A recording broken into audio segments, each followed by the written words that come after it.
Let's go!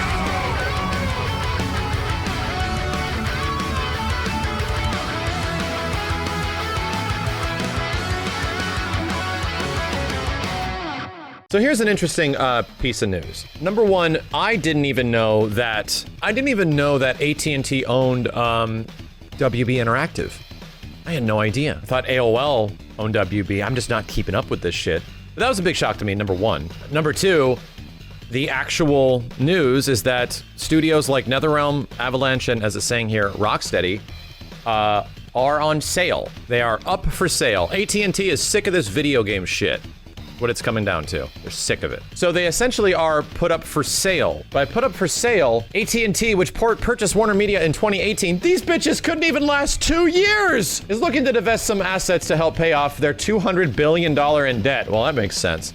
This includes WB Interactive, which has already picked up interest from some gaming industry's largest companies. The deal is valued at $4 billion for all the Batman games, all the Batman Lego games, Mortal Kombat, everything of the like. Man, how many people did you fuck over to get this to happen? So it's companies like Take-Two, EA, and Activision Blizzard are already pursuing interest, and I'm not surprised, right?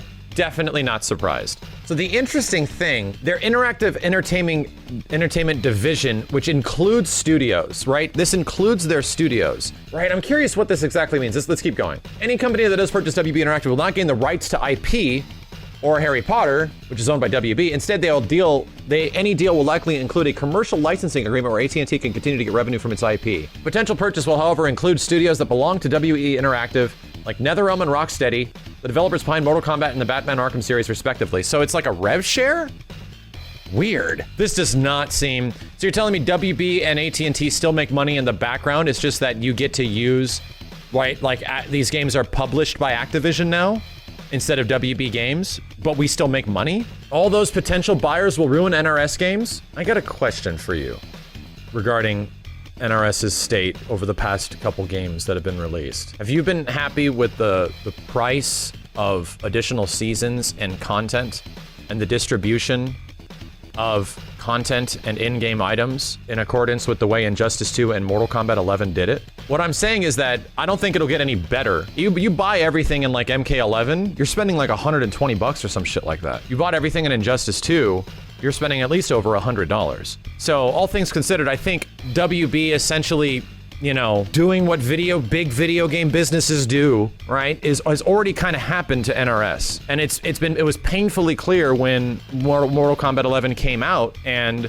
so much of the game wanted you to spend all of your time playing the game, right? So much of Injustice 2 and MK11 are further exemplifying that their metric that's valuable to them is you spending time in our game. I mean, it's already pretty rough.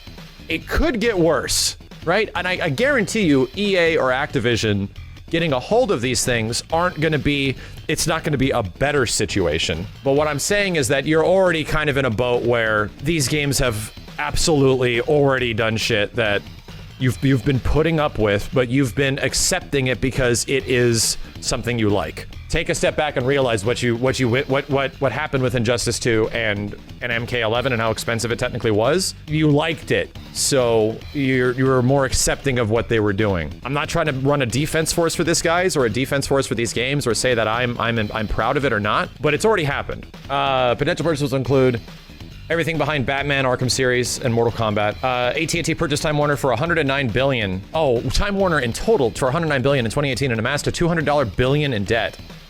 Well, investors have called on AT&T to sell non-core assets such as DirecTV and now WB Interactive.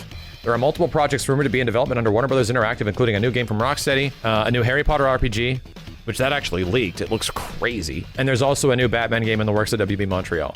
Not to mention whatever NRS is working on, because NRS doesn't just stop making games. Yeah, this is potentially big news. And the scary part is that, as you guys were mentioning, the companies that are already eyeballing these franchises, that are already eyeballing the ability to make games are Take-Two, EA, and Activision Blizzard. All three of those are some rough shit. But I think no matter what happens, your Mortal Kombat is a part of the AAA gaming scape, right? The super AAA gaming scape. And that's the series that everyone here is most likely truly concerned about, is Mortal Kombat. I don't think MK is going away anytime soon. I don't think NRS is going to be the studio to not make Mortal Kombat from this point forward. I think MK is completely fine. I think Batman, I think these, there's no, this is strictly like a business thing. Something that, where the actual money goes when it comes to, because the money doesn't go to the pockets of like the employees, right? Most of the time, the bonuses from employees, if things get good Metacritics, only extend to certain parts of development and certain higher up staff. Most of the time when it comes to big studios, it does not go into the pockets of the people that are actually like doing art and engineering and programming and stuff and infrastructure. It's usually not going to them. This actually affecting the people that are really, really working their ass off on Mortal Kombat, if not all of the NRS games, it's probably not gonna be them. This is most likely gonna be something that is way above, way above, way above, way above, all the way to the publishing side. This most likely won't affect the people actually making your game.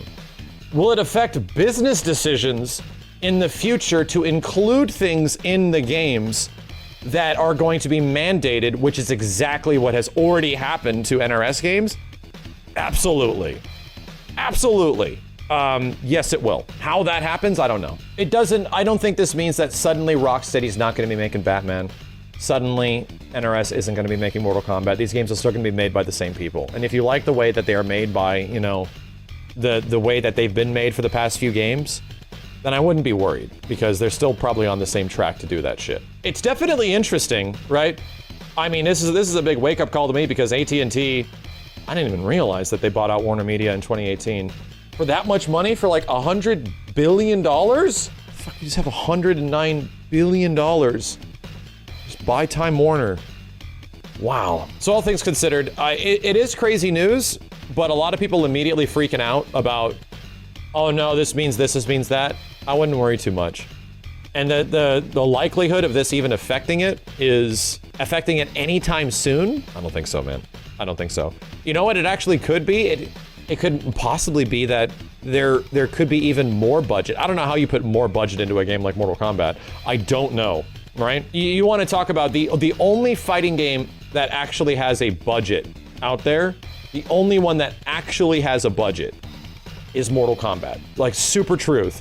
Mortal Kombat has way more of a budget than Smash Brothers did when it came out for Smash for Wii U, and they had to make all those new assets for Smash for Wii U. Even though they had to condition a lot of those assets for Smash Ultimate for Switch, that was technically a budget constraint, right? Absolutely. That was a budget constraint. The same way that Smash has never had a story mode, the same way that Smash Brawl had, right, with big cutscenes and all that stuff, where they essentially have this consolidated, right, story mode aspect adventure thing, which uses in-game assets modified. That's the way most fighting games do it. Most fighting games are gonna have like shadow modes where you fight against characters that are like the evil version of themselves, and then that's the way most fighting game story modes have to go. They did it in KI, they did it in Street Fighter, like everything. They do that because they don't have the budget to make all this new shit. However, there clearly has been a fighting game that has had the budget to make completely new shit for the sake of not the fighting game. And it's been Mortal Kombat. Forever. I think this could mean that Mortal Kombat could get even more budget, but I don't... This is the only true AAA fighting game there is. The only true one. And even when it came to situations like Tekken, it took Tekken years. You realize how much time passed between Tekken coming out in arcades in comparison to it eventually coming out on console? That is absolutely due to a budget constraint, the way that happened. And the fact that Tekken actually got a story mode is one of the reasons that I think it ended up selling as good as it did, because its story mode is good. It is fun. And shockingly, and I hate to say it, it's one of the reasons why Marvel Infinite ended up selling like almost 1.5 million units, despite how terrible it looked on the roster that everyone hates. I'm telling you right now, the only reason that happened, the game had a story mode. Was it good? No. It was about as good as Street Fighter V story mode. But these story modes do shit, right? The only company out there that has shown that our single player content and story mode is going to sell our games into the astronomical numbers, the yearly top sellers, has been Mortal Kombat technically. I think Smash is on a different fucking plane of existence because it's like Nintendo All-Stars, right? It's hard to describe Smash's popularity, but Mortal Kombat's the only game that has done story modes correctly in fighting games that people actually like without there being issues. I like Tekken 7 story mode. Most Tekken fans do not like that story mode. They say it sucks. And yes, it definitely has issues, but to me it's hype. There's actually a lot of great moments in Tekken 7 story mode, but clearly it's not perfect. Clearly it's definitely got some budgetary concerns going through it. And then you take a thing like Mortal Kombat, and every single story mode that they had after MK9 was just, or I'm sorry, MK versus DC was bigger and better and bigger and more guest stars, more celebrities, bigger fight scenes, better writing, better visuals. MK is the only true AAA fighting game out there, and I'll say it right now. So I don't think that WB, much less whoever ends up buying WB Interactive, if they eventually do, is going to take that away from them. I think that's the whole reason why Mortal Kombat sells well. It's visually incredible, and they put a shit ton of stuff into it. It is the only true AAA fighting game there is. Every other fighting game is made with severe budget constraints, from Street Fighter to Marvel vs. Capcom to anything else. Anything else. They just throw money at the screen when it comes to Mortal Kombat. It's nuts.